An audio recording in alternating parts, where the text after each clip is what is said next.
அதிமுகவுக்குள்ள அஜித் எப்படின்னு வந்தாரு? தலா அஜித்தை பத்தி நான் பேசியிருக்கேன். இது தலை, அது மலைன்னு. ஆமா,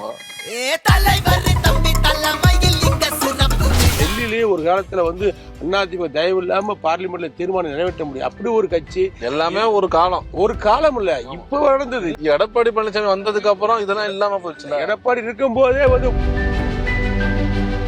இந்த தலைவரும் எடுத்த உடனேயும் மிகப்பெரிய வெற்றியை இந்த காலத்தில் பெற முடியாது. கம்பி கட்டுற வேலை இதெல்லாம் நடக்கவே நடக்காது. கட்சியை காணாமல் ஆகிட்டு போயிருப்பாங்க, அழிச்சிட்டு போயிருப்பாங்க, இல்ல எங்கேயாவது அடை வச்சிருப்பாங்க, இல்லாட்டா மொத்தமா குத்தையை கொண்டு போயிருப்பாங்க. டெல்லியில இருந்து எத்தனை பேர் வந்து எடப்பாடி துவக்கி விட்டு தர வராங்க?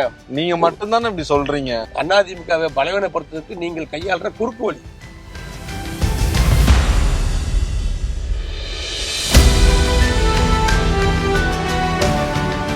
போன வட்டம் ராசி திருநாரு, அதனால வரல. அவர் ஊர் தான் இது, அதனால இந்த வட்டம் வாரத்துக்கு வாய்ப்பு. ஏதோ நாங்க உழைக்கிறோம், மாடு ஓடுறோம், சாப்பிடுறோம்.